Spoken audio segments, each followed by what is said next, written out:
eating carnivore or keto is achieved for fats. So I tried this Unity. Look, Unity. Hey guys, good morning, everybody. Today is Wednesday, January 7th. It is 6:30 right now. Market's open. Breakout for today is a sell, as you guys can see. Um, Huge spike right there on open. Sorry for the late start, guys. Had some technical issues with the um with the stream this morning. So breakout again for today was against momentum, as you guys can see right here at a 60% probability. Let's see how much it is with momentum. Yeah, it's going to be against momentum. So I mean, depending on what your TP stop loss is, it looks like it's still technically running right now. Um, but yeah, it is against momentum. So just wanted to check that out right there real quick.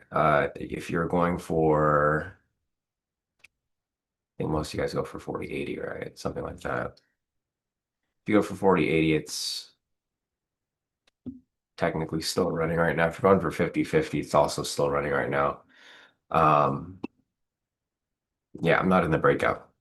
Haven't taken the breakout in years. Probably not going to take it again later or at some point. I'm sticking to the algo entries, but the breakout is currently running right now.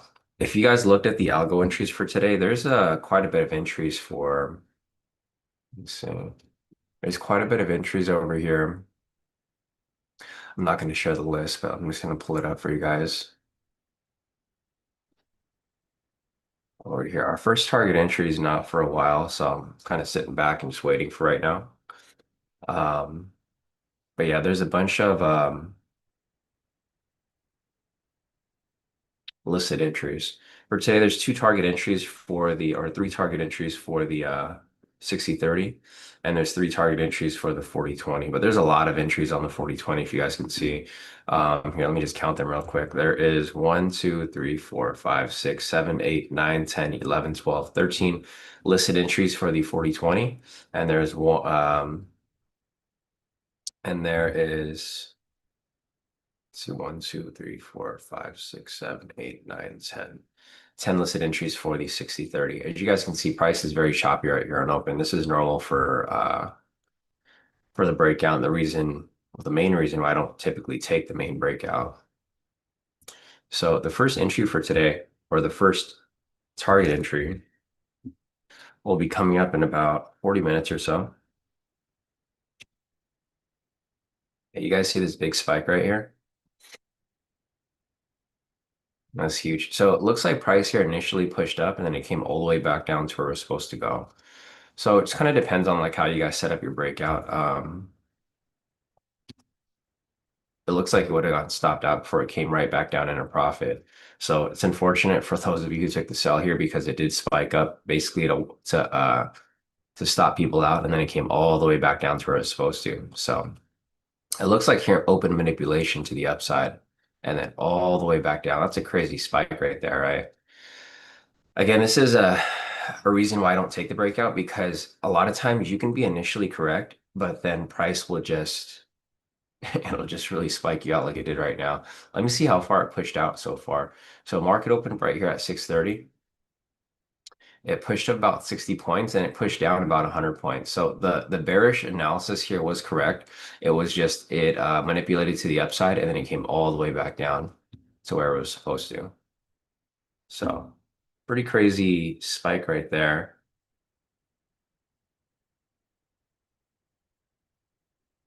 And Steven actually skipped it. So nice skip right there, Steven. It's probably a good thing that I came on a few minutes late. So let's see who's here so far. Morning Lila, morning Maria, morning CJ, morning Steven, who's also gone already. Morning Paul, morning Masij. And Paul is now waiting for an MPSV2. So let me go ahead and just put up my disclaimer real quick, guys. I didn't get a chance to put it up because I was in such a rush this morning.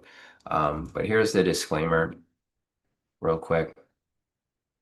So just a reminder, guys, I am registered with the CFTC and registered with the NFA as a professional trader and as a commodity trading advisor.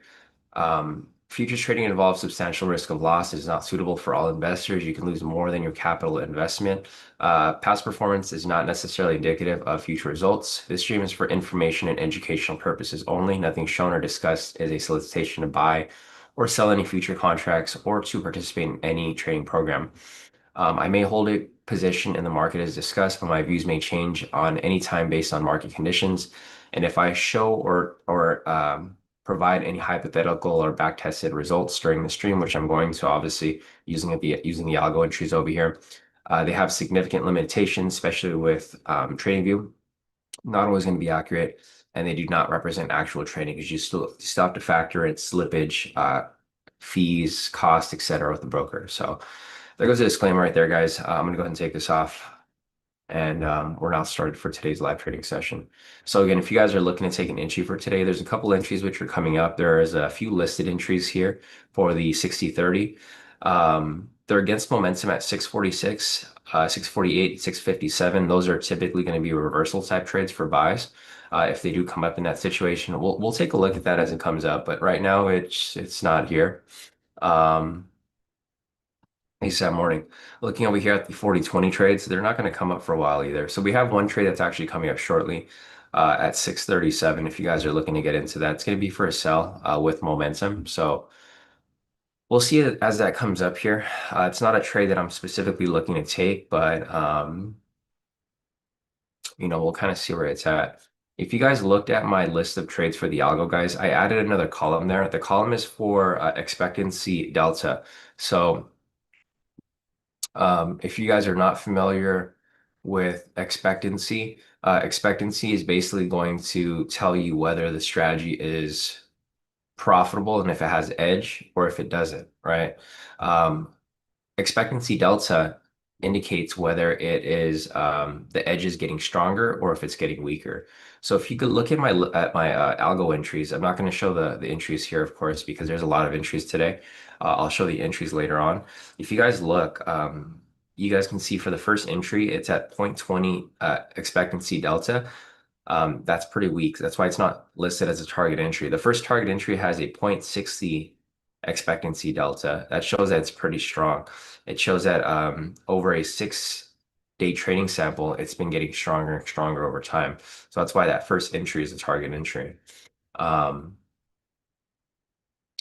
So there's a couple important factors that I'm for the most part looking at. So like, and I think I put them over here. I'll just copy it from the algo chat. But this is my ranking of importance now. I've kind of you guys have seen over the past couple weeks, past couple months, I've kind of shifted my target entry criteria. And I think this is going to be where I'm going to be sticking with for a while now. So in order for it to be a target entry, I need to have a 0.30 expectancy delta or higher. This is going to tie in with profit factor, specifically win rate, and just overall probability and strength of the entry. So we don't really need to follow win rate anymore because in order for me to get expectancy, I have to calculate the win rate. So if you guys are not familiar with the with the with calculating expectancy, it's pretty simple. So let me see if I have the equation right here. So this is the equation for expectancy. It's a win rate percentage times 2 because we're doing a 1 to 2 risk reward plus losing rate percentage times -1R. And then you add those together and that gives you expectancy. Anything above 1 is pretty good. So if you look at any of my entries, they're always going to be above 1 because I only look at entries that have above a 50% probability. And since you're doing a 1 to 2 risk reward, you just need above a 33% for it to be profitable. So this is the equation for expectancy. And the expectancy delta is this. So basically what you'll do is you'll calculate the expectancy and then you'll do the expectancy for the 20-day trade sample minus the expectancy for the 60 trade sample. And that's how I figure out expectancy delta. So Yeah, if you guys are curious or you guys want to understand like what the numbers are, then that's gonna be the setup there. Let's see, Masij is asking, do you calculate the delta or is it provided in TradingView? Adding expectancy delta to the extension system today, everyone. So it's the same as Sean. So it's going to be a little harder for this, Masij. I'll have to tell you. So to get expectancy, well, expectancy is okay to get. For some reason, I don't know why it's not listed under TradingView. I don't know if you can enable it, but I don't see it in any back testing results. But yeah, the expectancy, I mean that's the formula. So if you can put the formula in, you could probably set up like, I mean, I don't know if you can include more okay, perfect. Yeah, because I don't know if you can include it in the actual back test. I don't know if these are just set there. Because when I put the code in for the algo, I don't remember if I was able to include additional metrics. Because okay, perfect. Yeah. Yeah, I mean, I guess I could probably give you the or if you want to just add it on to the data. But yeah, basically, if we have the expectancy delta is going to be a little more complicated though, because we would need the data set for the 60 trade sample, right? So I'm not sure if that's like something that you can do because I know when you run the Chrome extension, it basically pulls all the data for like one time frame. Um, so I guess I mean it would have to just pull it all for the 20 and the 60. Yeah, I mean, if that's something you can do, CJ, would be great. It'd be easier because I do it by hand and it does take a while because I got to first do the math for this, and I got to do the math for this, then I got to add it together, and then I got to subtract these together. Oh, okay, okay, okay. Oh, that makes sense. Yeah, I know that makes sense. Okay, yeah. So Masich basically mentioned that we'll just pull the 60-day data instead of the 20-day data. That makes sense because then it'll just pull the data that's specific for it, right? Hmm. Okay, great. No, that's perfect.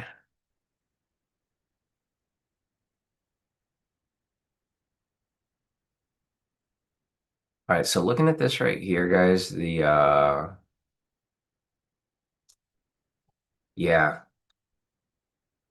Yeah, I don't know why I was making it more complicated. I was like, oh, you have to do the 20 and the 60. It's like, oh, just pull the 60 and then actually use the data from the 20. Hmm.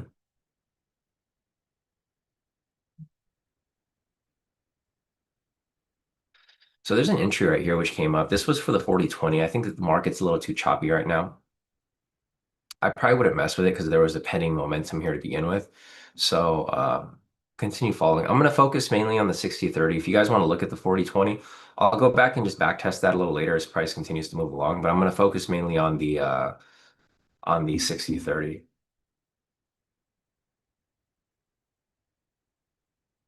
This is one thing that is going to be really important though, right? The flickering momentum.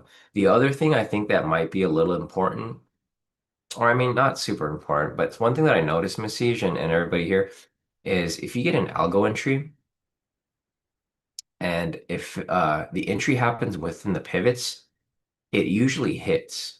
So this isn't a hard requirement, but so for example here, if there was an entry right here at like 636 and see how this green candle closed within the pivots, um, it typically will hit. And the reason why I say that is because price tends to push away from the pivots, right? That's the whole point of that tool. That tool is specifically for looking for price to push away from it. So if you guys ever see an entry, like if your entry comes up and it's like within the pivots, like say, it's within the cluster. So for example, look how price is pushing up right here. Whenever price gets within the pivots, it tends to push away from it, right? So price comes down, see this red candle? It's within the pivots and then it pushes away. These red candles right here, it's within the pivots and then it pushes away. Um, Same with these right here. See how they all kind of push away. It's just something I looked at over over the night yesterday. I was just noticing like little patterns and stuff. Like again, for example, right here, see how price pushes in around the pivots and this greed candle closes within it, pushes away. Right here, price is not closing within the pivot, so it doesn't necessarily push very strongly. But again, right here, price pushes into the pivots and then it pushes away. So it's not a requirement, but just something to maybe look at if you guys are taking a certain entry. And so the reason why I say that is because when price is away from here, the pivots act like a magnet, right? So when price is too far away and you're taking a sell from right here, price will tend to retrace back, touch the pivots, and then come back down, right? So what you guys want to see the pivots for, and again, I think someone asked about this yesterday, that they were mentioning how the pivots look like EMAs. Like, yeah, they look like EMAs, but they're not EMAs because what they're doing here is you're looking for price to bounce from them, right? They act like a magnet. They're more similar to a VWAP versus an EMA. Because for an EMA, it just tracks price. But for these pivots here, you're really using them to see price come back and retest. See again right there, see how it retested? Um, and that goes in hand with the, market flow V2 strategy and other strategies that we've looked at in the past.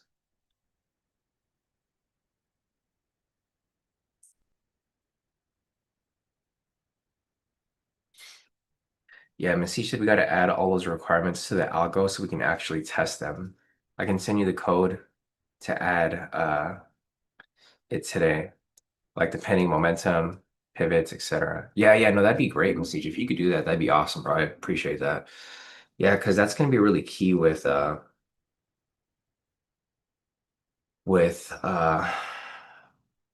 really getting a true, number with regard to the edge. Like the edge here is perfect as is.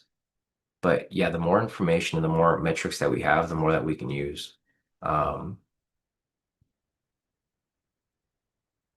yeah, Sam said there was negative news earlier, a lot more news later. Let's check today. Yeah, so for this morning, there was sorry, not edge. There was a news this morning that Sam mentioned. So thanks, Sam, for that. There was ADP employment change at 5:15. It was negative. It was um it was negative 29K. And then they forecasted it to be 47. It was actually 41, so it was less than what they expected. We have some ISM services PMI news here at 7 o'clock and JOLTS job openings. Is this NFP week? I think it is, right? Or let's see. It is, yeah. So this is actually NFP week. I didn't realize. First NFP week of the year. We're back on normal schedule. This is the first week of January. So Friday is going to be NFP. Today we have ISM services PMI inflation news and JOLTS job openings at 7 o'clock. So just a couple of things there to pay attention to because price will likely react to those news events.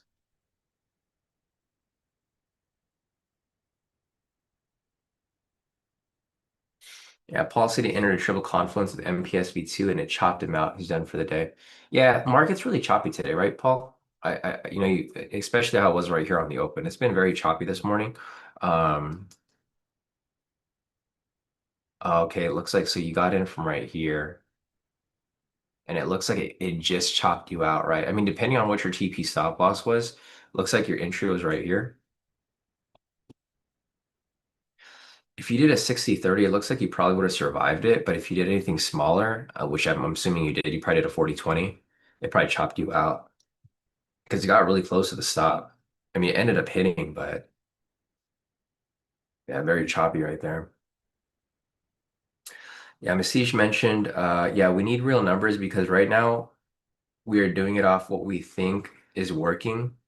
We need the real numbers. Yeah, 100%. I agree with you. Daily bias was also correct.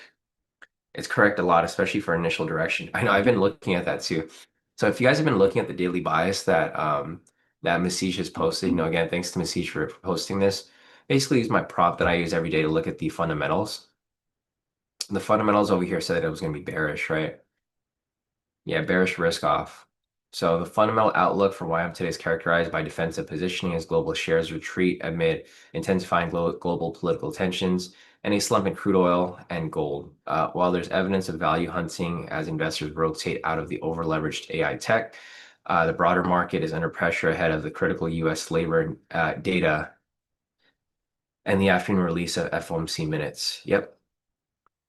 So if you guys look at this, this will typically give you a good direction to follow, right? It says that price is going to be bearish for the day, and that's exactly what's happening here. That's why I always say like the fundamentals are always going to be a foundation, right? You typically want to look at the fundamentals before you look at the technicals. There's nothing wrong with the technicals, but the fundamentals are usually going to tell you the direction, and it's going to be a lot more specific.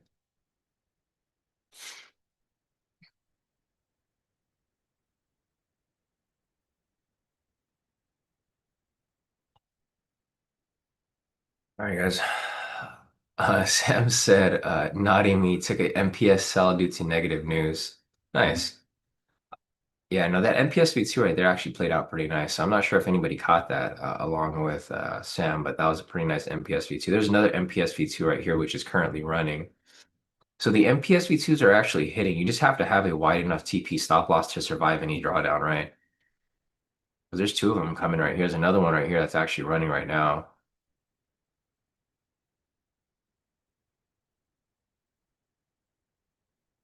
So that one's running. The one over here too. Paul didn't get into this one. I'm not sure what Paul got into, but he got into a position today, and I'm assuming he got in. Unless he said he entered triple confluence, which would be this one right here. Yeah, I think that's the one he got into. So he got into a triple confluence right there. It rejected. I mean, basically pulled back. This was the exact example that I was talking about earlier. How price tends to pull back to the pivots. Yeah, and also Rashida also mentioned the levels. Yeah, I see the whole numbers right here. I think for the levels, you just have to enter off like the higher numbers. Like doing it by tens is probably not going to work. Do it by 25 is probably not going to work. Maybe 50s or 100. But yeah, I mean this triple confluence looked like it could have been pretty good because there were so many confluences there. There's a high low break and retest right there, a high low break, a high low scalp, also a levels entry. So a lot of criteria right there. Yeah, exactly. CJ said, yeah, the MPS V2 levels, market flow V2, a 5 minute hit all around the same time, and a pivot scalp. Yeah. So a bunch of entries right there. I'm gonna step away for 1 second, guys. I'm gonna go downstairs and grab my coffee, and I will be right back.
All right, guys, I'm back. Let's see. Yeah, Mesich said they're also similar, so it makes sense. Yeah, exactly. And that's why it's important that we do this back test. You're gonna hear some noise in the background, guys. I gotta turn on all my accounts for Ninja Trader.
All these accounts are good.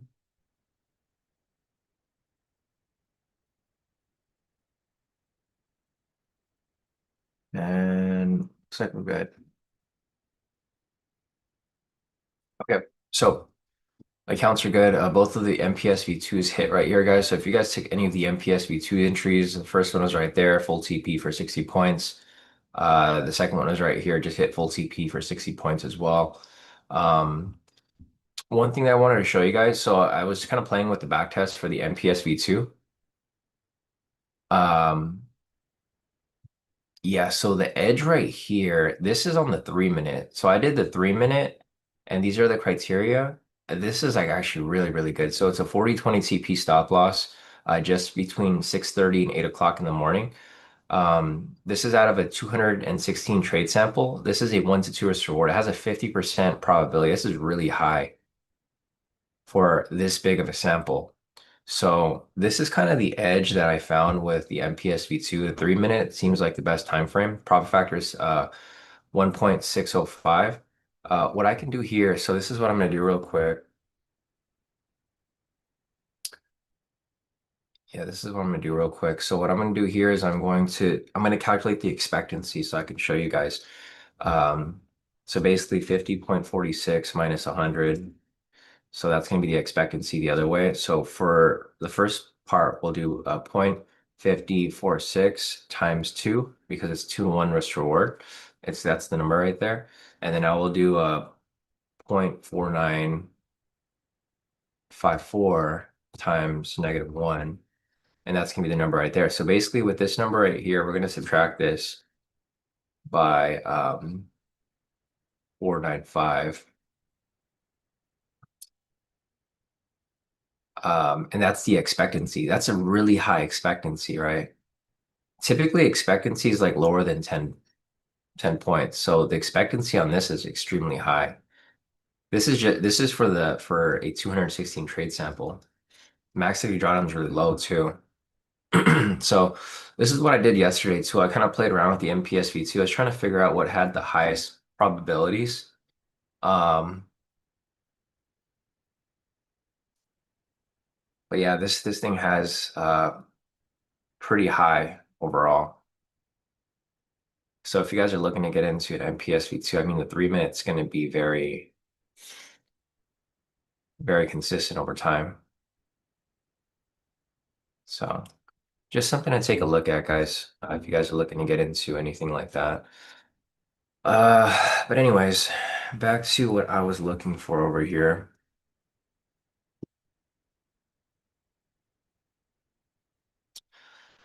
Yeah, Sam said 50 percent. Yeah, this is the win rate. It's pretty crazy, right? I mean, just to see this is a big sample. Like it's a huge sample. This isn't a small sample. This isn't like 20 days, 40 days, 60 days. This is 216 days. It's a whole year of trading. If you just traded, MPS V2 for a whole year, that's how like that's the probabilities, and it's pretty even across the buys and sells, right? 52% for buys, 48% for sells. So the numbers here are, I mean, they're really good. And this is only using like a less than 1% risk, I think. Max equity drawdown is like less than 1%. It's really tight. Um, yeah, you guys can see it's been killing it since like January of last year, basically. And it kind of slowed down a bit, but then it picked back up, of course.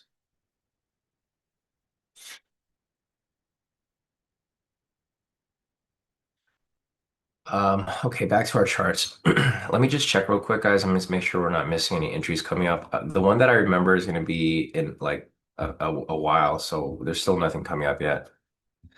We do have the 40/20 entry, the target entry, which is coming up shortly. It's at 702, the one that we've been looking, the unicorn entry. So I don't know if this is a fluke, but the 40/20s have very, very high expectancy. Like your expectancies is like 0.70, which is really, really high. You know, like I mentioned before, the expectancy on average is typically like if it's above 10, it's like usually okay or it's good. But this expectancy is above 7.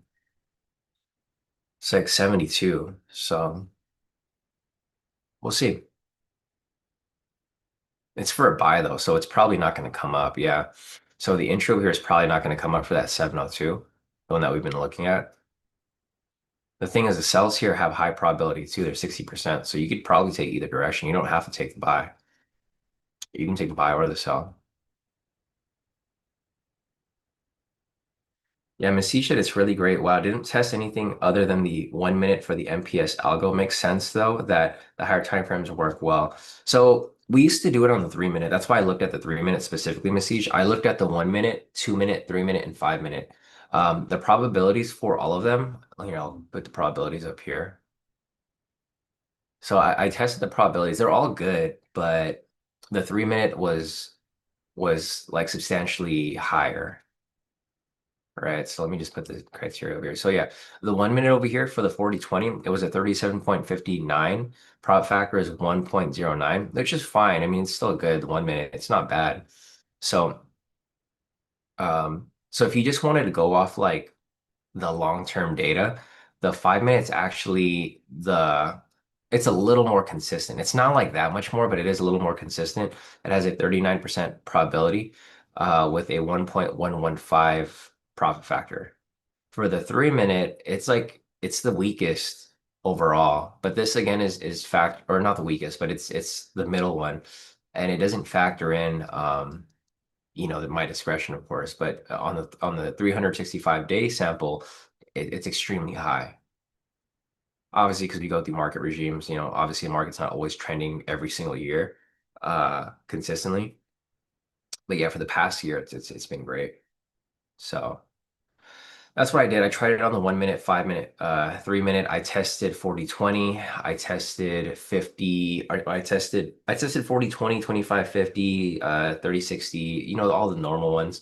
And then the one that gave the highest probability and win rate would be the 40/20.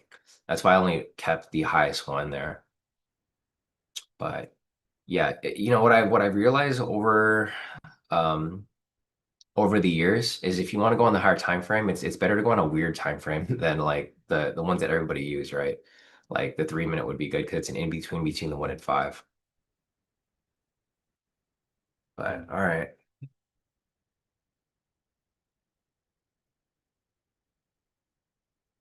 let's see. So Brian is asking to repeat, make sure I got it right. MPS V2 from 6:30 to 8, Brian. So yeah, 6:30 to 8. I mean, let's check if it's different. So it's currently at 50.46. Let's go to 7:30, like you mentioned. Let's see if it's better or if it's worse. It's about the same. It's not like a huge difference. So yeah, you'd have less. Actually, it's better. The win rate and the profitability is not as high. You have less trades, but your profit factor is higher. So you have less trades because it cuts off 30 minutes of time. But yeah, actually, so it looks like, oh no, actually the profit factor is less. It's 1.5. So less trades, less profit factor. I did this one until 8 o'clock. I try to do so that's another different setup that I tried to look at. So I try to look at the ones from 6:30 to 7:30 because I typically don't trade after 7 anyways, but it looks like from 8 to 8 o'clock is actually better. You have more trades, the win rate's not as high, just slightly lower, but the profit factor is higher. So yeah, everything else is right. So basically the MPSV2 test from 6:30 to 8 o'clock on the 3-minute time frame with a 40-20 TP stop loss. That is correct. CJ said he's in the 650 10-minute entry. That wicks on this doji is a little crazy. Yeah, because there was news right now, CJ. That's why had that got kind of spike right there at that time. So I'm looking at the 40-20 entry, guys. There's like nothing really here because a lot of them are for buys and there's just no entry. I mean, technically you could have taken it for a sell if you wanted to take these entries here. Like this could have probably been a sell, but I have it listed as a buy there, so obviously there'd be no entry. All right, so we'll see what happens here. The first entry is going to be coming up in a bit, guys, for my target entries. It is also for a buy, so I don't know if we're going to get an actual entry there.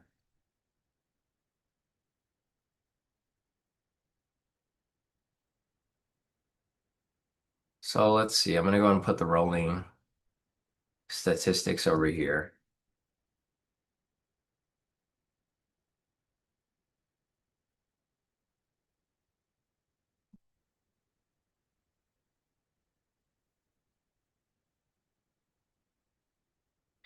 Yeah, so I'm glad that I included expectancy because I feel like that's a big thing that always, people always talk about or they ask about. They're like, "Oh, well, what's the expectancy, right?" Like that's always someone's argument. They're like, "Oh, your win rate's high, but what's your expectancy?" Bro, if the win rate's high, the expectancy is going to be high as well. Like I don't understand why people always have that argument because in order for the expectancy to be high, it's going to be based off the win rate, right? So if the win rate's high, the expectancy is going to be high always. Because I only look at trades that have above 50% probability. I think the key thing here is like now that I've included expectancy delta, that's like the real key thing to look at, right? Because the short-term expectancy is always going to be good. It's a no-brainer. It's always going to be good. But once you use it with delta, like this is a big shift over here, basically. Um, okay, I see why I was like, why are the numbers so off? Because the dates are off. It's supposed to be at 660. Hmm. Yeah, why are the numbers so off? Oh, it's a 40-20. Okay. There's always something here that there's no way the win rate's that low. Okay. So this is, I mean, it's not great, but it's still decent for the 60. Even if you were to do expectancy on this, it would still be profitable because it's above 30% or whatever. Or I could even run the expectancy on this right now. So let's see, we'll do 100 minus 35, 65. So we'll do 0.35 times 2. I'll do 0.65 times -1. So 0.70 minus 0.65. Actually, the expectancy is not good at all. On like I mentioned, it needs to be above 10. For it to be decent, it needs to be above 10. This is 0.05. So if you were to apply the 716 entry over time and you're just using expectancy for a 60 trade sample, not great. But if you do a expectancy delta and you factor in the 20 trade sample with the 60, then it gives you a decent number. I mean, it wouldn't matter because it's not looking like we're going to get an entry here anyways to begin with. Um, yeah, the entry coming up is going to be a buy, but we don't have a buy signal here yet. Plus the volatility is a little low.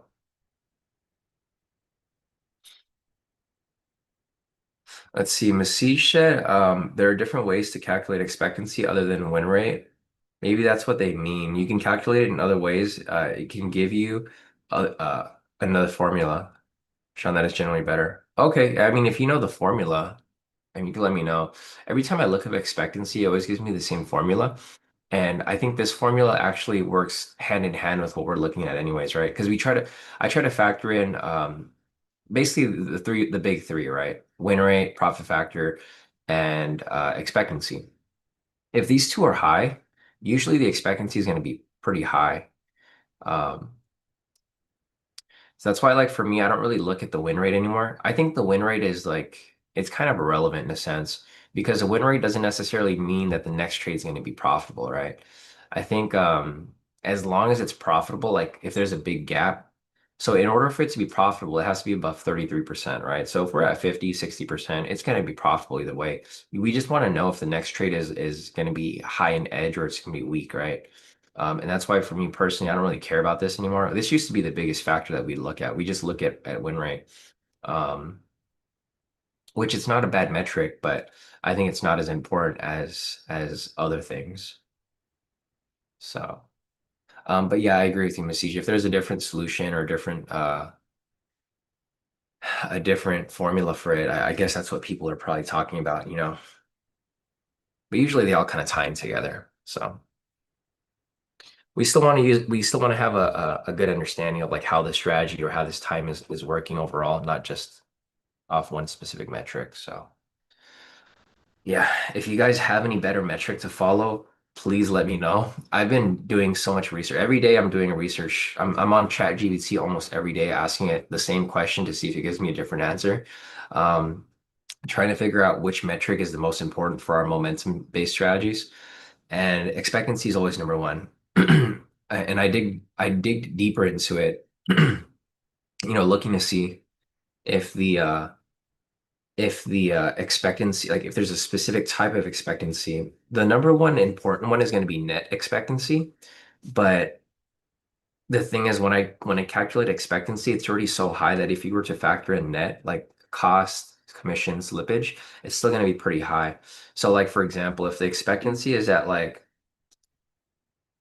0.60, I'll probably I'll minus like maybe 0.10 or like maybe 0.20 to factor in net, and it's still going to be above 30. So that's like the key thing that I'm looking at when I'm looking at these specific entries. So let's see. I think I saw something in the chat. So Daniel said that the three minute MPSV2 just hit. Okay, perfect. Yeah, so the 3 minute MPSV2 just hit. Looks like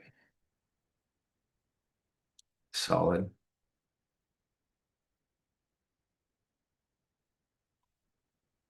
Or is it still running? I can't tell. I don't know what this candle is right here. If this is a green candle, then yeah, I guess it would hit. It looks like it was a green candle, right? Or it might.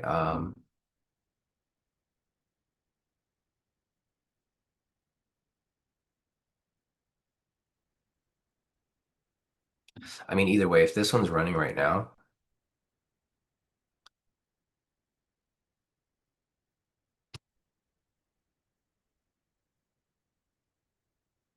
so like I'm looking at this right here, Masij. I don't know if this is correct or not, but I think there should be an entry right here, right? A sell position. Maybe it has to close for it to because it says waiting for yeah, wait for pivots. Sell. Gotcha, okay. Yeah, I think looking at it live is a little hard, especially when you're doing like a weird time frame like three. If you're on the 1 minute, it's actually easier to see to follow the states. Um,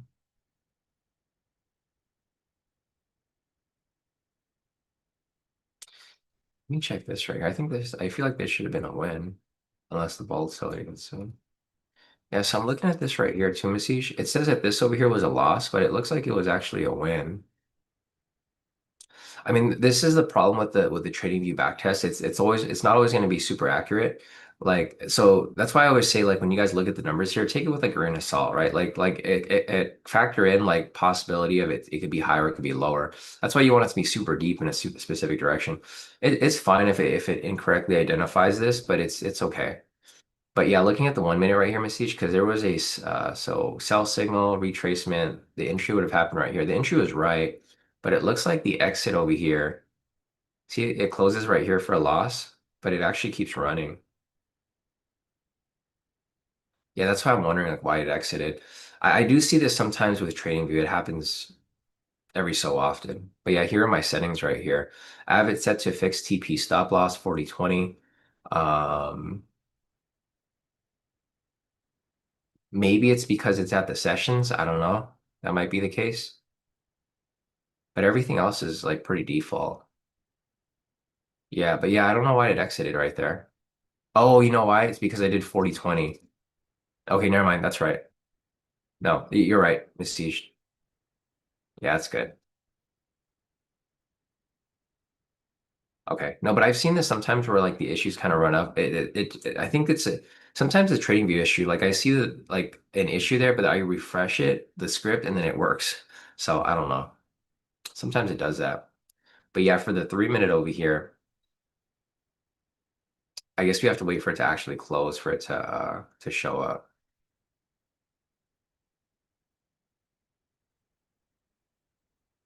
Yeah, Mystique said he didn't optimize it for other time frames, so there may be bugs. Yeah, I figured. I mean, it's okay though. We still have the number here, so if as long as you have the foundation that okay, this entry or this strategy typically works a certain extent, then you have an idea and you can follow through with that idea. Anyways, back to our algo entries, guys. So this is our first target entry for the dates at 7:16. It was for a buy. So let me see if I can just copy and I don't know if I'm able to copy this and post it up here, but okay. So this is my first target entry for today, for the 60/30. It's at 7:16. It has it's with momentum, has a max equity drawdown of 7.82, which is right here. It has a overall profitability of 55%, weighted average of 58%. Um, so this is one thing too that I was looking to maybe take off. I'm gonna keep doing it for now, but I think in the future the weighted average is gonna be a little bit sort of irrelevant because we're basing most of the stuff off expectancy versus win rate. Let's go off the overall win rate, but I'm still gonna have the direction. So for example, here it has a 62.50% probability for buys. It won pretty much five out of the previous eight entries. For sells here it has a 50% probability. It won six out of the previous 12 entries. So with that being the case right here, I was looking for possible buy. The expectancy was at 0.60, so it was really high. That's why this was one of my main entries to look at for today. But unfortunately, as you guys can see from price, there's no entry here. Right? There's no entry here.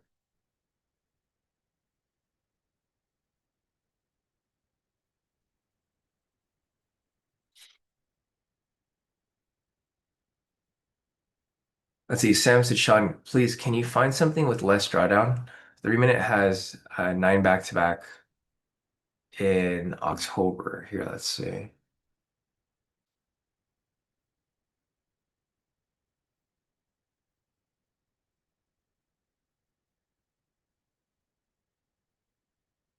Here, let's just go to list of trades. I don't know if they had nine back-to-back, but let's see. Oh, you're right. Okay, so I'm looking at it right here. It does have quite a bit of losses, right? So nine back-to-back. Um, so I'm looking at these losses over here. I think there was news during these times because you can see there's a ton of slippage right here. So I think there's other factors that could have been used to prevent entry for these specific entries at 8 o'clock during October. Sam, I think for these over here, I think there was probably news around this time period, and this is probably going to be trade that you would have avoided or skipped to begin with. Um, and maybe a couple of the red flags. It looks like these over here are normal. See, these are normal losses. They're only a $400 loss. But then these over here, some of these are really big, like 920. That was obviously showing that there was slippage at that specific trade. And then also these are like extreme slippage for these two right here.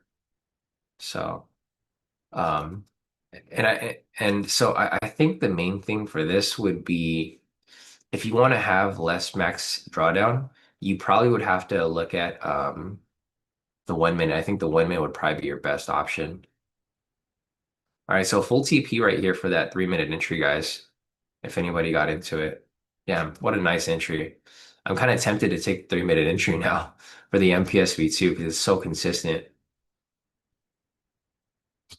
But anyways, let's go to the 1 minute. It's going to update the report. So this has basically 0.64. Yeah, the drawdown is actually worse for the 1 minute.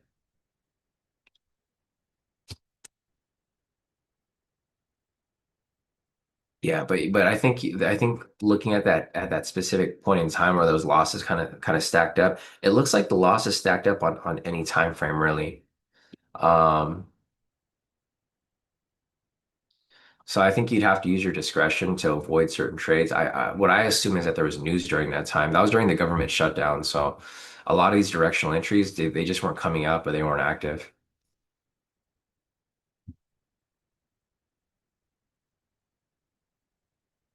Let's see. Sam said October so was a bad month for everyone except you. Government shutdown. Yeah, the government shutdown happened during that period. So I know everyone had a really bad month, like other people that weren't trading with us during October, but we had an amazing month for October because we were applying a lot of those quick in and out type entries.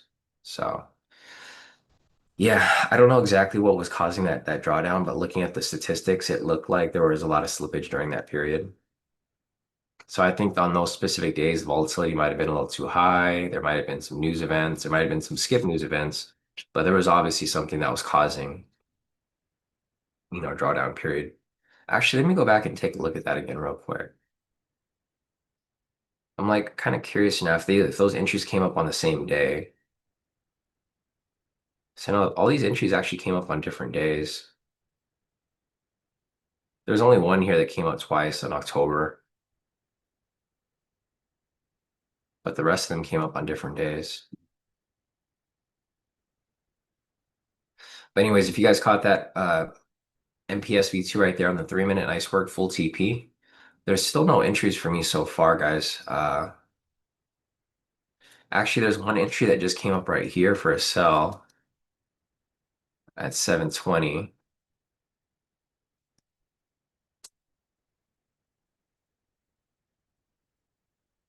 And it was a good thing I didn't see it.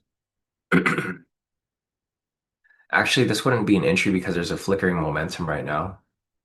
Yeah. There's a flickering momentum right here from 719. So obviously that 720 entry just wouldn't have came up. All right, I'm gonna go and I'm gonna copy over the my list of trades for the day. We're pretty much unfortunately this looks like another day with no trades for me. But anyways. So the 716 right here was for a buy. We obviously didn't take it. It's with momentum because there's no buy signal here, so there's no entry to take. 718, same thing, it was with momentum for a buy. There's no buy entry here, so obviously nothing there. 720, it was for a sell, which is currently running right now. The main issue with this trade that would have been an issue to not take the entry was that there was a flickering momentum at 720, right? So with that mean or 719. So basically there's flickering momentum at 718, 719, and then 720 was the entry. We can't have a flickering momentum within 3 minutes of the entry. So with that being the case, there's just nothing to take here.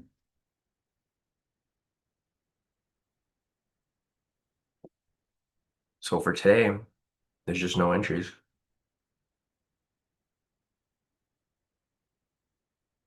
There's no entries with regard to the target entries for the day. So I'm gonna go over here. I'm gonna update the spreadsheet. Okay, so looking at this here, I don't think if any of these would actually have came up. I'm just gonna put loss. They're not documented, but they're gonna be put in the notes right there. Loss. There's obviously no entries for buys here today because everything's a sell. Or let's see, 717. I think this one here might have won.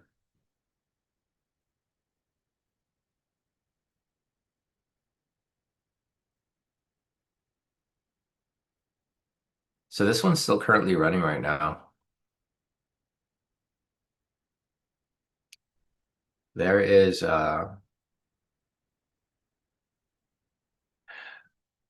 well, markets here is kind of just flat right here, but there's a couple trades that are currently running. These over here, obviously, no entry, no entry. This is flickering momentum, no entry.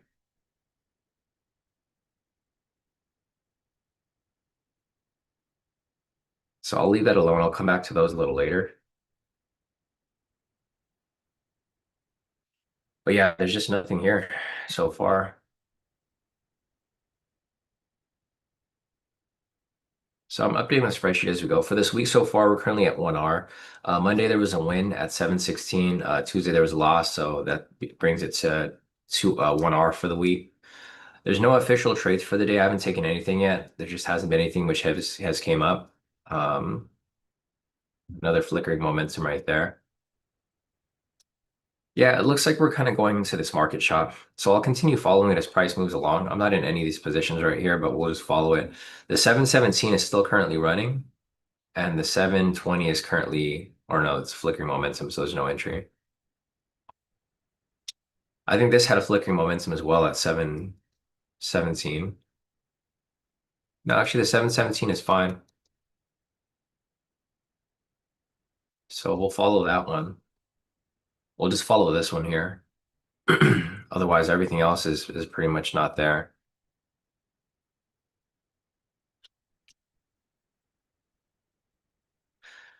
So this one currently running,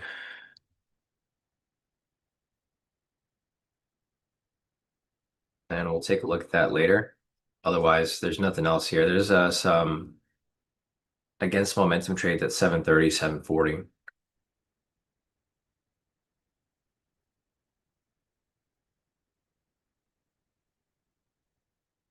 Yeah, Drew said two sell signals triggering in 20 seconds. That that's a cue, right? That's a cue that the cells are trying to come back in for push to the downside.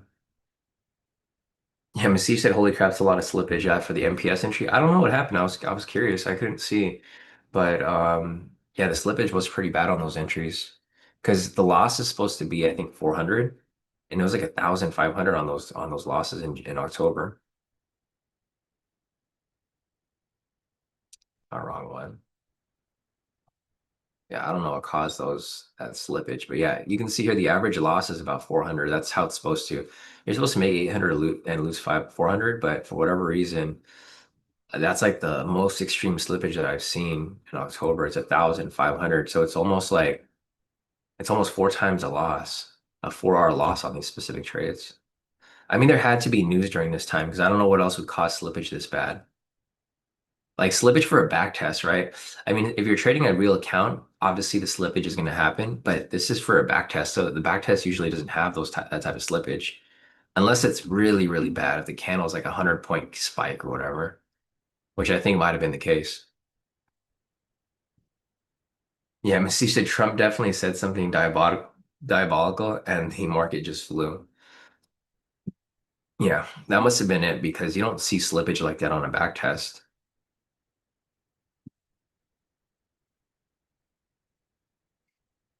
All right, let me see what we got over here.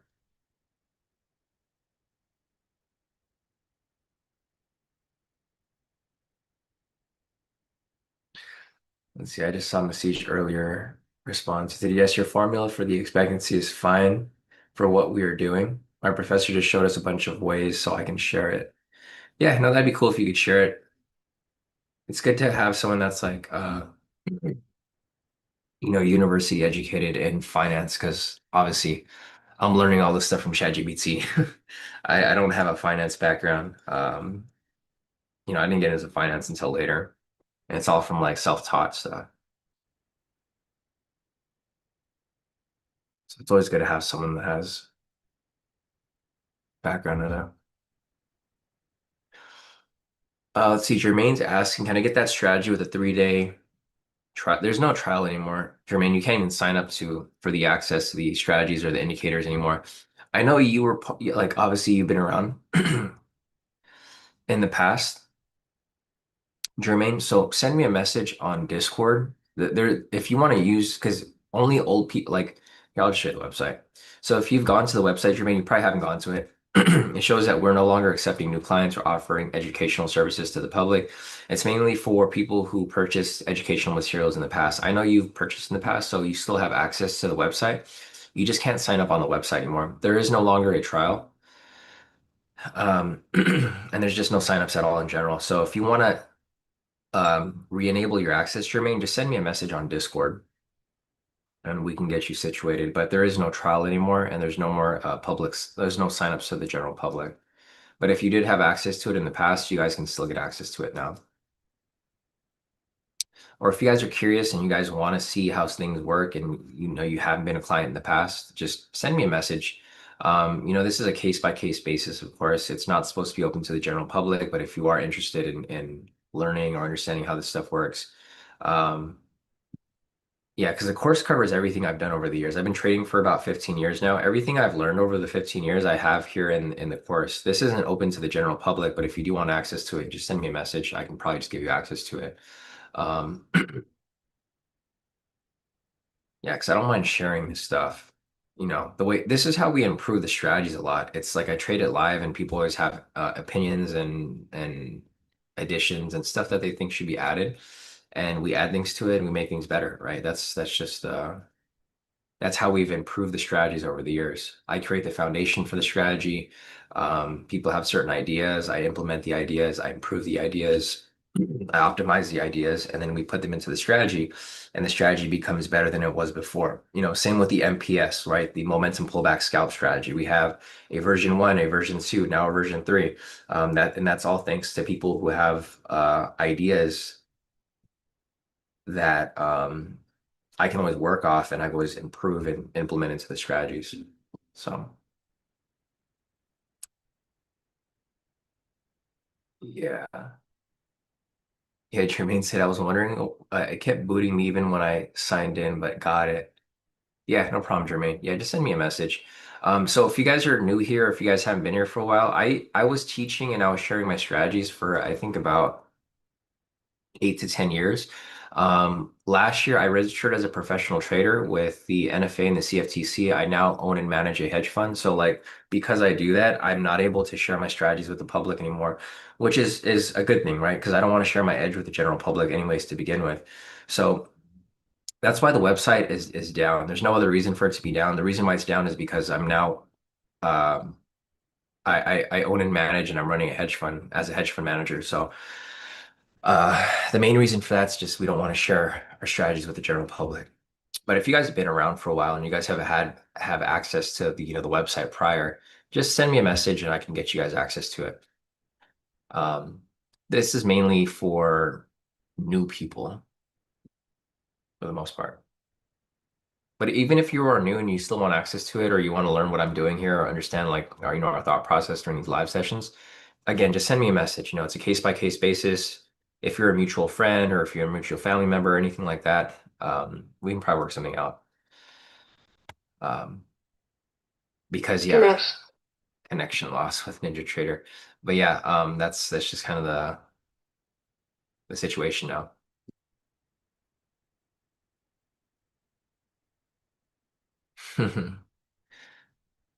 Yeah, Miss Siege said, I find ChatGPT too wordy. It needs to get straight to the point more. Yeah, that's why I have to dig into it deeper. Like whenever I ask ChatGPT a question, I always have to dig deeper and deeper and deeper because it tries to give you a general answer. So whenever I ask ChatGPT something, I'm very specific. I'll ask like an open-ended broad question and then I'll go deeper.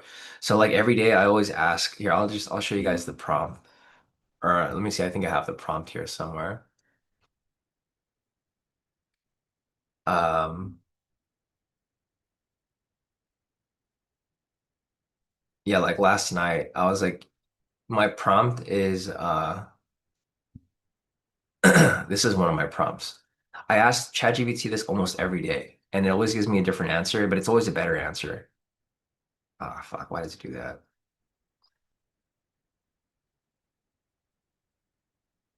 I don't ask the exact prompt, but I always word it a little differently.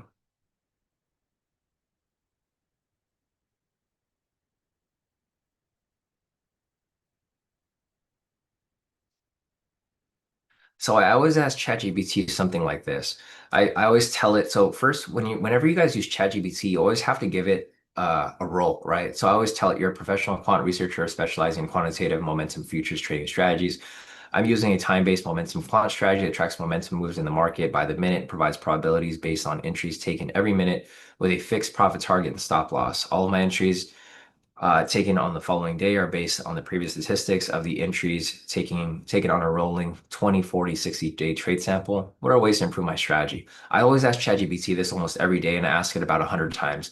I ask it like 100 times in 100 different ways. And it always gives me different responses, which are good because it gets me thinking, right? I'm not a very creative person, but ChatGPT gives me ideas and I always improve my strategy that way. That's how I got the the um the fuck, I'm forgetting the word for it. The the delta. I'm just gonna scroll down to my thing so I know exactly what else.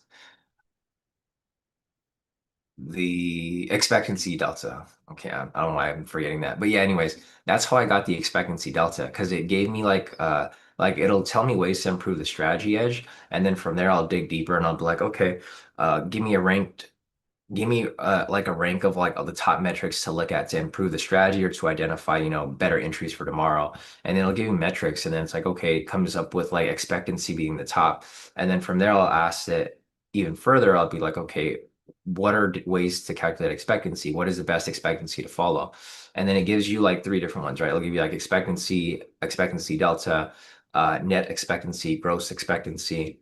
And then from there, you just keep going deeper and deeper and deeper. If you guys understand how to talk to ChatGPT, it can give you some really good answers, but you have to like really, really dig deep. Like you have to be really patient. And you have to be able to ask it the right questions. Because the thing is, ChatGPT has so many answers, but you need to point it in the proper direction for it to give you the answer that you're looking for. So, yeah, if you guys don't use ChatGPT, I highly recommend it. You don't even have to use it for my strategy. Use it for your own strategy, right? Like you could tell it like you're a professional technical analysis trader, specializing in supply and demand or whatever it may be. And then you can just keep digging deeper and deeper. And then as you keep asking it questions, it gets more and more creative and it'll give you better answers. There's other AIs that you can use. Like another one that I think I'm going to start using, where I've been kind of looking deep into. I've been doing a deep dive into AI. I'm going to start using Perplexity, and then Gemini is good too for certain tasks, but I'm probably going to use that for other things. It's just a lot of those other ones that they all specialize in different things. So yeah, that's basically the prompt that I ask every day. And that's why for me, I always have new ideas because I'm always researching and I'm looking for ideas to make things better, what to focus on, what's not to focus on, etc. So our edge always tends to increase over time. Yeah, see, Masih said that he watched a ton of interviews. Yeah, I did the same thing too. Masih said, little that Sean knows, I'm part of the original company that tried to steal his name and work. Yeah, let's see what else we got over here. Yeah, Masih's just playing the long game. There's also an MK2.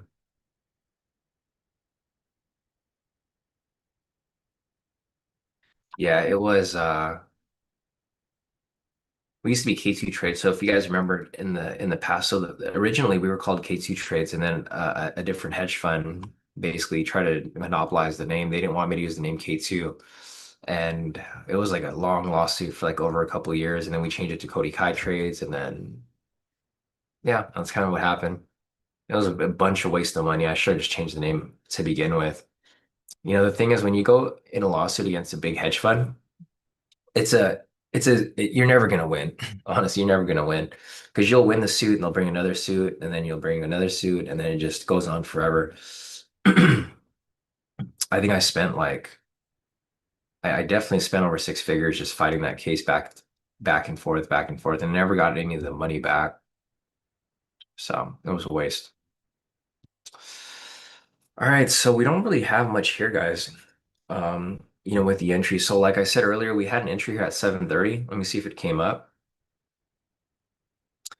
Okay, so the 7:30 entry right here actually did come up. It was against momentum. It has a max equity drawdown of 8%, overall probability of 50, buy percentage of 71, sells at 38, had a profit factor of 1.7. So I technically there was an entry right here which came up at 7:30 and it hit target already. So this was the 7:30 entry right there. I'll add that into I'll just put win here. It's not going to count as an entry because we're not counting the against momentum trades. And there's another entry right here, but this is going to be a no entry. It's a buy against momentum. We already have a buy signal there, so this is a no entry. So all of our entries for today have been documented. Today's just a no entry type day. Let me put up the entries for the 40/20. So these are the 40/20 entries right here.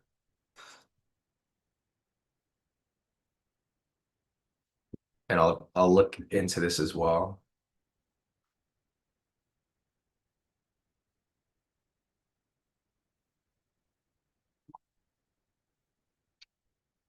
I know, Layla. It was horrible, right? When the first lawsuit came up, I was like, okay, we're gonna get through this and whatever.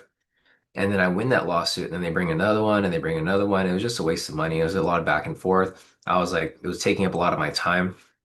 During that period, we weren't really trading very much because I was always having meetings to like get the lawsuit over with and stuff like that. And I'm a lawyer, so like it's like I understood like what was going into it and like the time that it had to take. So it was just like it was such a headache. Yeah, if you guys are not aware, I'm my background is law, so I am an attorney. I'm still licensed as an attorney. So if I ever wanted to practice law, I could practice law tomorrow or today if I wanted to. I don't actually practice. I guess I'm technically the in-house lawyer for all of my companies, but I don't really practice. Like I don't do any litigation and stuff like that. So like when I had that first lawsuit, I already knew how to handle it. I did have to hire an outside attorney to do like specific work because I didn't specialize in IP law or copyright stuff like that. So I still had to pay for a lawyer, which is kind of dumb. But yeah, uh, even if you have a background in law, it's still a headache. Because I'm okay with handling lawsuits, but when you're in the actual lawsuit, it takes its toll on you 100%.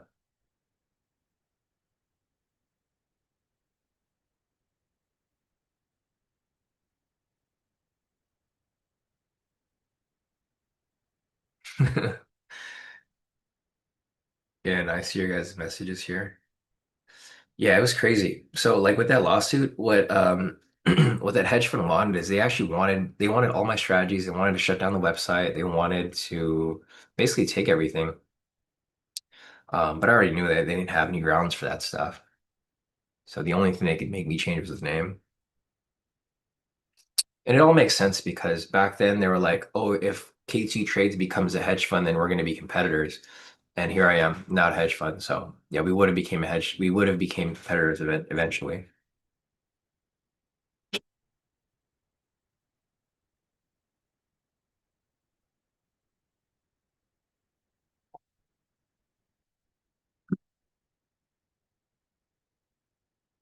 Let's see. CJ said, hey, Sean, what is the name of the strategy that we did in which we would wait for price to break and close past the session and put a penny entry at that session? Um, I think that was a high-low retest. Yeah, it was a high-low retest, right? I think that's what it was. It wasn't just at the sessions, but it was at like any type of structure. It might be in the strategies. Let me check. I know it's on here somewhere because it was one of the main strategies for a while. Might have to scroll down lower to like the previous.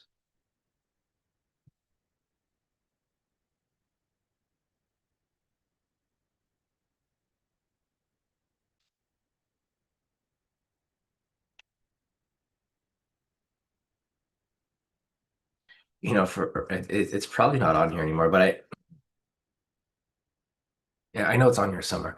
But that strategy, it's very similar to there's a YouTube trader, his name's Trade by Sai. And a lot of you guys probably heard of him. I didn't steal his strategy, but I looked at his strategy and I was like, okay, I want to make it a little better. So basically the way he does it, he trades the reversals at like the high lows. And that's exactly what we did. We look for price to break close past the high low, and then we look for the reversal or the continuation, right? So like for example, right here, price broke the structure and then basically you'd look for the reversal back up. So like price broke past it, and then we'd put like a pending order there. So if price came up, it would fill it for the correction, or if it pushed back down, we'd have to break and retest. So like basically we would be able to get into it in either direction. kind of similar to like um and the thing is like his strategy, he didn't create the strategy. He just kind of made a little bit of a change to it. And I did the same thing. I looked at what he was doing and I saw that it was profitable, but I figured out ways to make it more profitable. Um and it was called the high-low break and retest. That's what it was, high-low break and retest or high-low retest. Because it was either we were looking for a reversal or we were looking for a continuation. And it works at any structure. It doesn't have to be at a high low. The thing with these sessions is that the sessions are just session high lows, right? So it's the same concept. It's like basically price breaks past the session, like for example, right here. And then what you would do is you look for it to come back up. If it came back up, it would fill the other way, like that, basically.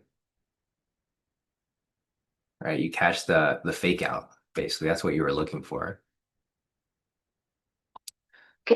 So that's another strategy I created, or not really created, but here's the thing with strategies, guys. Like a lot of strategies, they've all been like someone has used them before in the past. So the only thing that you could really do is find ways to improve it or change it in a way.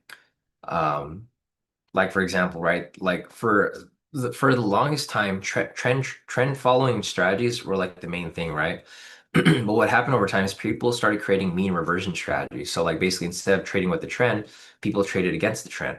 So it started off with trend trading, and then someone found inconsistency with trend trading, and then they created a mean reversion strategy, which is a reversal strategy. So you guys can look at any strategy out there, and you can basically formulate it to do the opposite. Like even for my own entries here, like you know we have with momentum or against momentum. You can either go with momentum or you can go against it. That's formulating a basically an opposite to what you're already applying.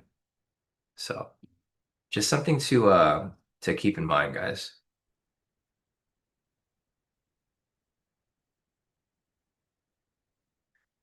Yeah, Roland. I don't know if he's legit or not. You know, I don't. And again, I don't care. Like, there's a lot of YouTube traders out there. I don't know who's legit and who's not legit. What I would say is if they were really legit and they're managing money, so like that specific guy, I'm not going to keep saying his name because I don't want to down talk on anybody, but like that specific guy says that he manages money, right? There's a lot of people who claim that they manage money or that they're hedge fund managers, but they're not licensed. Like for me, if you look at the NFA, so you can actually look me up on the NFA if you want to see if I'm a legit professional trader. And this is how you can find other people too. Like a lot of people on YouTube, they say they're professional traders and stuff, but you can go to the NFA. This is the National Futures Association. You go in basic right here, and then you could type in the firm name. If you type in Cody Kai, I'll come up because I'm actually registered as a professional trader, right? Like you look me up right there. I'm right there. Cody Kai Capital. I'm an approved member. I'm a commodity trading advisor, all that stuff. You can click on that, has all my information. You know, if you look up people who say they manage money or if they're a hedge fund manager or anything like that, just look them up. Almost 100% of the time, they're not going to come up because they're not actually registered or they're a professional trader. I don't think I know anybody else that's online who's an actual professional trader. There's some people that are professional, but they don't trade like me live. They just kind of share strategies and stuff like that. But for the most part, you know, I always see people claim that they're professional traders and they have their financial license and stuff like that. But then you look them up and you're like, oh, there's nothing to be found. Um, the thing with trading, guys, that you guys have to understand is that trading is such a scam space, right? There's a lot of scammers in the trading space. So whoever you guys are being mentored by or following and stuff like that, like do your due diligence and actually look them up and see if they really are who they say they are, because there's a lot of people who are just trying to sell you something, right? Like for me, I'm not even selling a course anymore. I'm not selling the course. I'm not sharing my strategies. So I'm here just trading. I'm not here to sell you guys anything. If anything, I'm here to manage more money. So I'm always here to just improve my edge and get better and stuff like that. But I'm here just to do this for transparency reasons. That's why I trade live every day. It's because my hedge fund clients, they want to go and see what I'm doing, right?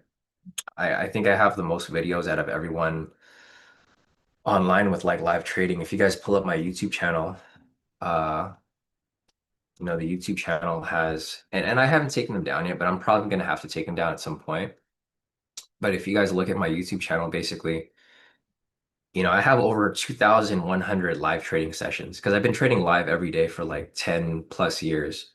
So I trade to trade. I don't trade to sell a course or to sell anything like that.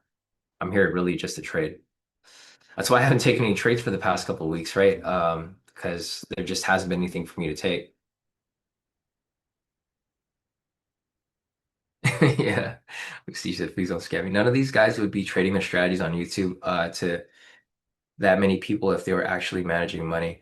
Yeah, no, so the thing is I'm showing you guys my strategies, but you guys can't really use them unless you guys have the algo, right? So like, yeah, I am trading my strategies and you guys can kind of get an idea of what I'm doing.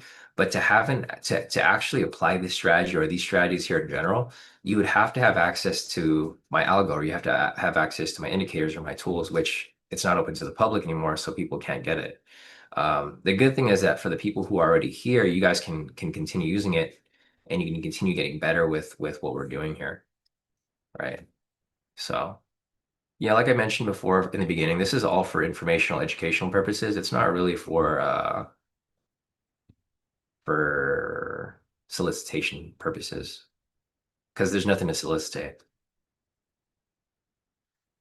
Let's see. So Kenny said I had a friend in school that interned at a QRF, and I remember him telling me that to get the best edge in the markets, they had varieties of unique data sets. Guessing that's what you guys have with this algo. Yeah, pretty much.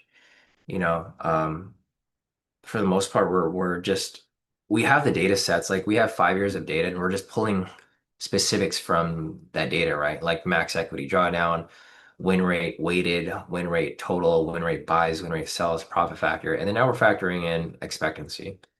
Expectancy is usually like the first thing that people look at, but because we're looking at all these three like metrics, or not three metrics, but just these metrics in general, the expectancy is already it's given to be high. Right. I mean, if you pulled expectancy from like any of these trades here, you'll see that none of them are going to be low because if the profit factor is above a certain amount, it uh it will it'll usually calculate to something pretty decent. Like you're never going to have negative expectancy because we're not looking at negative strategies. We're only looking at negative at positive, and if that even higher, like above average. Yeah, Kenny said they had data from credit card companies to predict earnings. Yeah, no, I could definitely see that. Um, that's how a lot of analysts work, you know. That type of like research is different. Like that type of research is and the crazy thing with so I don't know if you guys have been looking at like trading views new features. It's not as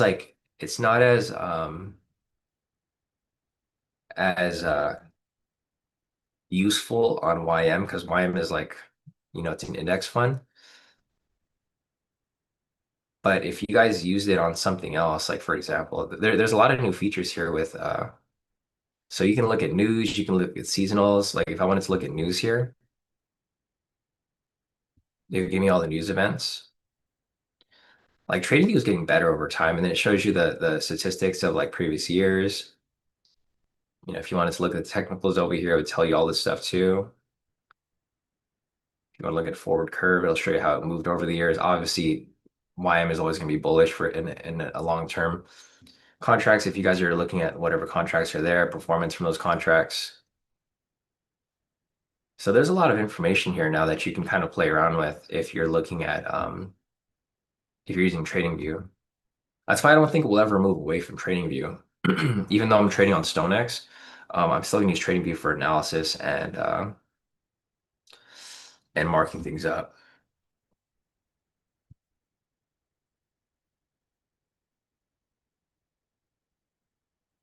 Yeah, exactly. Yeah. Masih said that's consumer sentiment. Yeah, that's basically the news event that comes up every month. So like there's always like specifics like with I mean we already know what news events come up, right? Like we had ISM services PMI. This is the news that came up at 7 o'clock. It was positive, but price actually went the other way, I think. Let's see what happened at 7 o'clock. Yeah, this is why I don't like trading news or using news at all. Because look at how price dumped right here. The news was positive at 7 o'clock and it actually came down super heavy. What I would do a lot of times is when the news comes out, I would do the opposite. So over here at 7 o'clock, we had high impact news, which was JOLTS job openings. This indicated, basically the jobs market for this month or for the following month. This was negative, so this actually made it come down. The ISM services inflation was also high impact, so it was a little bit mixed, but obviously the JOLTS job openings took the meat of the move. Um, but yeah, the main news events to look out for would be CPI, PPI, NFP, Fed minutes. I think the Fed minutes are coming out today, right? I'm assuming they do. Today's Wednesday. They should be coming out later today at 11. They're not on the list here, but I'm assuming they they do come out today. Yeah, we got the Fed speaking today, but I don't know if the minutes are coming out. All right, it's getting closer to 8 o'clock, guys. Unfortunately for today, there is no entries. Fortunately, but unfortunately, there's no entries. Let me go over here to the 40/20. I'm just gonna look over these real quick and see if I could um, put in the data. So 637, it was for a sell.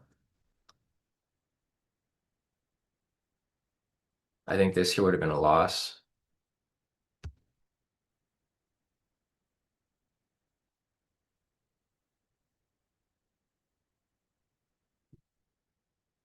Yeah, this would have gotten spiked out. So I'm gonna go over here real quick and I'm just gonna update the entries here because I want to see the R multiple for this. 7 o'clock, it was for a buy. No entry. 7:02, no entry. 7:07, no entry. Basically, there's no buy signal until 7:25. 7:09 was a sell.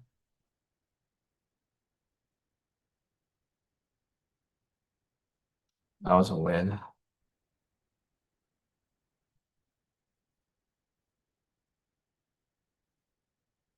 Yeah, because I'm curious if the entries here are looking good for 40/20, obviously we can shift over to 40/20. But if they're not, then there's no point. No entry, no entry, 7:20. I'm gonna step away for 1 second, guys, and I'll be right back. I gotta grab something.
All right, guys, I'm back. Let me finish the data here for 40/20 and then we'll wrap it up pretty soon. So I left off on 70/20. So I think this would have been a loss.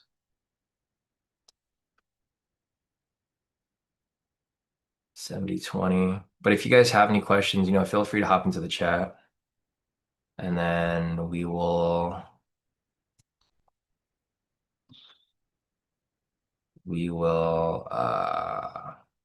cover that.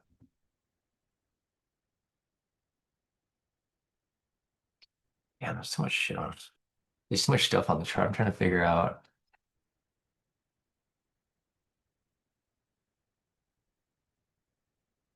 Okay, this one was stocked out. Loss -1. 721 is for a buy. Wait, actually, there's no entry there. 722.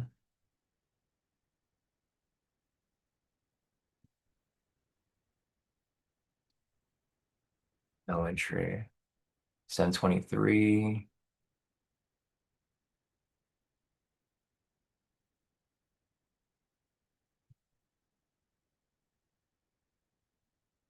See, but with these entries here, I'm not tracking flickering momentum. I mean, I probably should, but I'm not going to.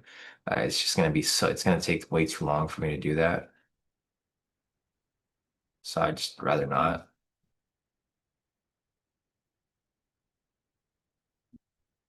725 is for a buy.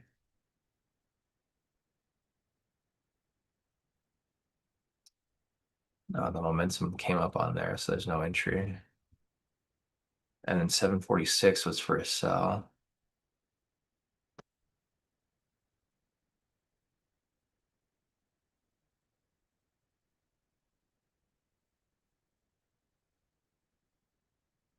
Loss. Okay, so I'm looking at the data. It wasn't too bad. So I'll show you guys the spreadsheet.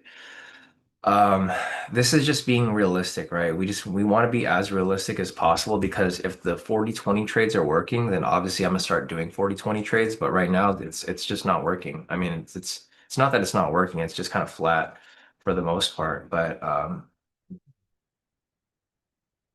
here is the statistics. So, all right, let's update it real quick. So, question from Nicola is asking, how many trades have you taken this year, Sean? Actually, I haven't taken anything this year so far. Here are my statistics. So, I have the spreadsheet over here. I document everything because I want to know exactly like how the market's working, if I need to make changes, all that type of stuff. Um, so, for the listed entries, these are considered all the trades that I have listed based on the algo. Technically, there was only 2 trades that were taken this year so far from January 2nd up until today. There's only been 4 trading days, so it's not like we're expecting very much. But there was one win on the 5th here, and there was one loss on the 6th. So it's still technically net positive. So 1 R multiple for the year and for the month so far and for the week. Um, but no actual trades on my end. So these are my target entries that have like the highest probability. I didn't take them because there's just no entries which have been coming up. There's just nothing that has come up. The other criteria that we're looking at is the 40-20, which is a tighter criteria. And these are the stats so far for this week. It's not good, right? It's not very good at all. This is why we're not using the 40-20 because you can see over here, yesterday was a -5 R multiple. Today's just a -2 R multiple, but that's a total of -7 R for this week. So the 40-20 is not really going to be the move yet. And then for the target entries for the 40-20, these over here, it had a -2 R multiple from yesterday and then a -1 for today. This doesn't necessarily mean it's going to stay this way, right? Because if you guys remember from October last year, we had some crazy wins. I think we had a plus 46 R multiple. So like, there's going to be months like that where it's super in your direction, and then there's going to be months where it's just slow. Like right now, January is just really slow for 60/30 and I haven't been able to take anything. But it's good. I'd rather have no entries than have losses, right? So I'm still starting off the year fresh. Hopefully, over the next couple days, next couple weeks, next couple months, we'll have something pick up. Looking at the data here, it should be picking up. It's just a matter of time until it does. So yeah, I mean, looking over here at the 716, or yeah, this is basically the the entry that we've been looking at, right? It looks pretty good. I mean, it's in an upwards equity curve right now. So like from basically from December 8th up until this year, it's been pretty consistent. And then it just kind of slowed down for January. So for January, the first day on Friday, it won, and then it won on the 5th, and then it lost yesterday. And then I think it lost today, but if it won twice, that's a 4R multiple. Two losses is -2, so it's still positive 2R for this specific entry. So the expectancy is still good, just a matter of time. Masij said, "I'm so mad I joined at the end of October. Could have gone that crazy month. I was just sitting in the stream watching y'all make profits." I know. So that's the thing. I think so with the algo guys, you have to be able to and this goes along with other strategies, not just the algo, but you guys have to be able to ride the wave, right? You have to wait and just be consistently following your trading plan for like months like this where it's kind of slow. But then there's going to be a month like October where you just have a crazy amount of wins. Um, and that's something that I started to realize and learn over the time, right? Because October was such a great month and we thought, okay, every month's going to be like this. But it's not realistic. When you think about trading, there's going to be months where they're slow. Like November, December, pretty slow for the most part. We did change our criteria over time, but if you look at the data over here, so I have the data from December, right? The data in December actually had a pretty high R multiple. Like we looked over here at December. If you just added the target entries for December up until, or just the whole month of December, it was at like a 9R multiple. So it's not super high, but it's pretty decent if we just took all of the target entries for December. And then for November, it was at like I think it had the R multiple here listed as well. I don't know where it is anymore. But it was like at a yeah. So for um for November, if every trade was taken, the R multiple is actually pretty high. It's just we're changing the criteria over time, so it's always like kind of shifting a little bit. Yeah, basically I had a plus 6R multiple for November. So yeah, the thing is like the strategy works. You just have to be able to follow it to a T. And I think now we're getting better at following it. So hopefully over the next couple weeks, January is going to pick up, which it should. And that's just kind of how the algo works because it's based off momentum. So yeah, if you guys have any questions, feel free to put your questions in the chat. Otherwise, yeah,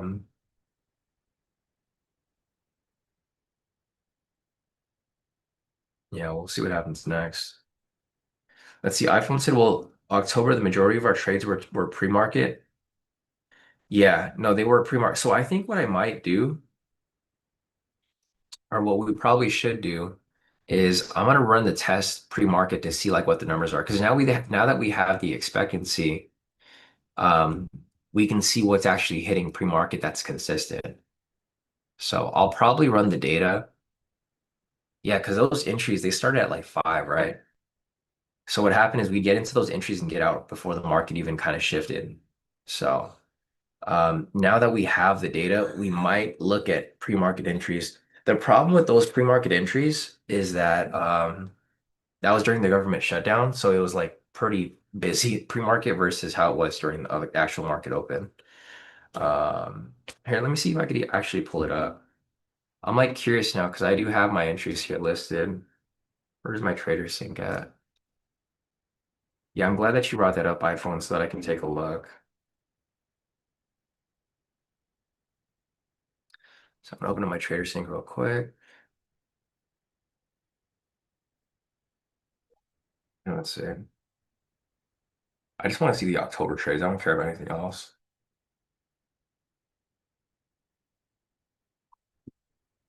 Okay, so let me just drag this over. See, my October was extremely high. I made 477,000 in just the month of October. So this kind of carried me over for like the past couple months, right? Because I haven't taken very many trades. But let's see, I think do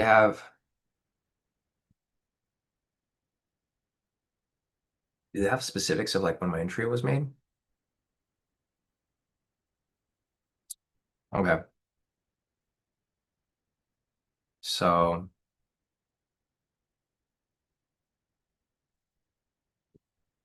We took a lot of trades this day. Okay, so let's see. So we had a couple wins over here. This was October 1st. These entries were so this was actually during market open. This was like at 6:02. So I mean, yeah, this wasn't pre-market.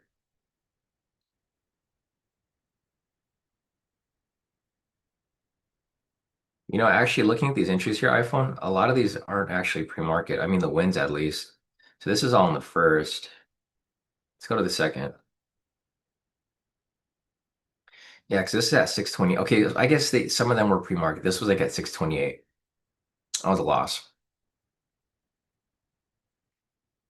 I'm just gonna look at certain days. October 3rd.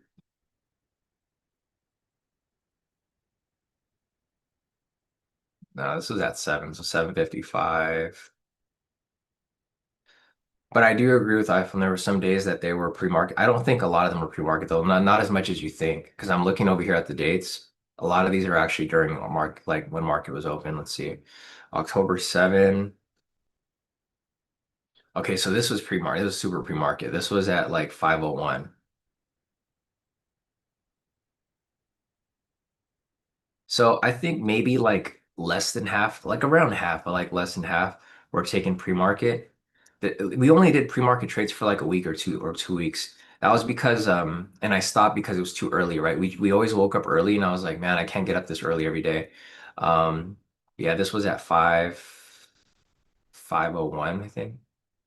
Wait, 9. I don't know what the time difference is on these. I got to figure out like what the time zone is on these, but I can tell. Yeah, but I can tell which ones are here because the ones that are at like 10 or 11, this is like normal time. Like 10, this is like at 6:50 when I took the trade.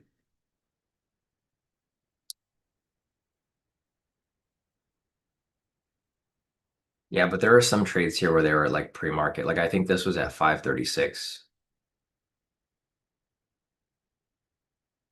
But yeah, I mean, if that's the case, I can probably run the data from like before. I can run it from like 5 until because I can just use the Chrome extension. We could look at the entries from like 5. Yeah, because I think what I said was like 5 would be the earliest I'll wake up. I'm not gonna wake up before 5. Um, and then we'll see if the win rates are high on those times. But I'll take a look.